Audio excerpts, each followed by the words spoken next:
ಸಿಂಧನೂರು ನಗರದ ಮಹಾವಿದ್ಯಾಲಯದ ಆವರಣದಲ್ಲಿ ಸಿಂಧನೂರು ದಸರಾ ಉತ್ಸವ ಉದ್ಘಾಟಿಸಿ ಮಾತನಾಡಿದ ಮುಖ್ಯಮಂತ್ರಿ ಸಿದ್ದರಾಮಯ್ಯ, ದಸರಾ ಮಹೋತ್ಸವದಲ್ಲಿ ಯಾವುದೇ ಜಾತಿ, ಧರ್ಮ, ಭಾಷೆಗಳ ಶೋಕಿ ಇಲ್ಲ. ಭಾವೈಕ್ಯತೆಗೆ ಪ್ರತೀಕವಾಗಿ ಸೌಹಾರ್ದತಾ ನಡಿಗೆಯನ್ನು ನಗರದಲ್ಲಿ 2 ಕಿಲೋಮೀಟರ್ ಹಮ್ಮಿಕೊಳ್ಳಲಾಗಿತ್ತು. ಪಕ್ಷಭೇದ ಮರೆತು ಈ ಹಬ್ಬ ಸಿಂಧನೂರಿನಲ್ಲಿ ಆಚರಿಸುವುದು ಸಂತೋಷದ ವಿಷಯ ಎಂದರು.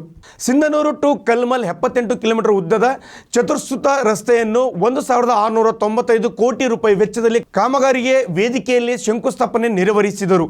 371 ಜೆ ಕಲಂ ಕಲ್ಯಾಣ ಕರ್ನಾಟಕ ಭಾಗದವರಿಗೆ ವಿಶೇಷ ಅವಕಾಶ ಕಲ್ಪಿಸಿಕೊಡುತ್ತದೆ. ಹಲವರ ಸತತ ಪ್ರಯತ್ನದಿಂದ ಈ ಕಾಯ್ದೆ ಜಾರಿಗೆ ಆಗಿದೆ. ಮಲ್ಲಿಕಾರ್ಜುನ್ ಖರ್ಗೆ, ಧರ್ಮಸಿಂಗ್ ಅವರಿಗೆ ಗೌರವ ಸಲ್ಲಬೇಕು. ರಾಜ್ಯದಲ್ಲಿ ಆರ್ಥಿಕ ಪರಿಸ್ಥಿತಿ ಅಧ್ಯಯನಕ್ಕಾಗಿ ನಂಜುಂಡಪ್ಪ ವರದಿ ಬದಲಾಗಿ ಈಗ ಆರ್ಥಿಕ ತಜ್ಞ ಗೋವಿಂದರಾವ್ ಸಮಿತಿ ರಚಿಸಲಾಗಿದೆ. ಕಲ್ಯಾಣ ಕರ್ನಾಟಕ ಭಾಗಕ್ಕೆ 1,90,000 ಹುದ್ದೆ ಗುರುತಿಸಿ 79,000 ಹುದ್ದೆಗಳನ್ನು ಭರ್ತಿ ಮಾಡುತ್ತಿದ್ದೇವೆ ಎಂದು ಹೇಳಿದರು.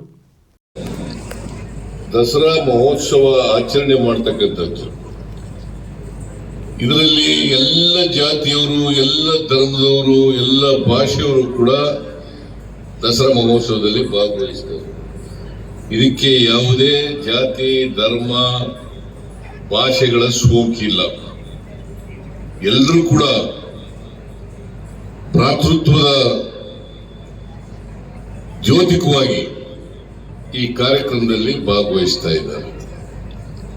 ಅದಕ್ಕೆ ಇವರು ಸೌಹಾರ್ದ ನಡಿಗೆ ಅಂತ ಕೂಡ ಇಟ್ಕೊಂಡಿದ್ದಾರೆ. ಸೌಹಾರ್ದ ನಡಿಗೆ ಅಂತೇಳಿ ಸುಮಾರು 2 ಕಿಲೋಮೀಟರ್ ಹೆಚ್ಚಲ್ಲ,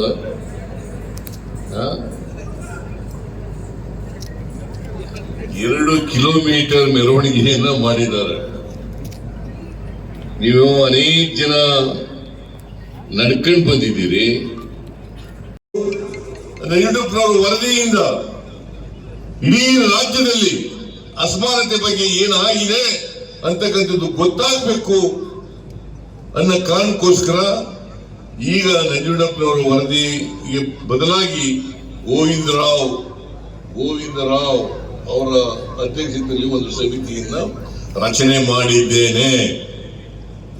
ನಂಜುಂಡಪ್ಪನವರ ವರದಿಯಿಂದ ಏನಾಗಿದೆ, 371 ಜೆ ಇಂದ ಏನಾಗಿದೆ, ಇದರಿಂದ ಆರ್ಥಿಕ ಸಾಮಾಜಿಕ ಬದಲಾವಣೆ ಆಗಿದೆಯಾ, ನಿರುದ್ಯೋಗದ ಸಮಸ್ಯೆ ಬಗೆಹರಿದಿದೆಯಾ, ಅಭಿವೃದ್ಧಿ ಆಗಿದೆಯಾ, ಮಾಲ್ನ್ಯೂಟ್ರಿಷನ್ ಕಡಿಮೆ ಆಗಿದೆಯಾ, ಆರ್ಥಿಕ ಸಾಮಾಜಿಕ ಪರಿಸ್ಥಿತಿ ಬದಲಾವಣೆ ಆಗಿದೆಯಾ, ಇವೆಲ್ಲನೂ ಕೂಡ ತಿಳ್ಕೊಳ್ಳಿಕ್ಕೋಸ್ಕರ ಮತ್ತೆ ವರದಿಯನ್ನ ಕೊಡ್ಲಿಕ್ಕೋಸ್ಕರ ಗೋವಿಂದರಾವ್ ಅವರು ಒಬ್ಬರ ಆರ್ಥಿಕ ತಜ್ಞರು, ಅವರ ಅಧ್ಯಕ್ಷತೆಯಲ್ಲಿ ಗೋವಿಂದರಾವ್ ಸಮಿತಿ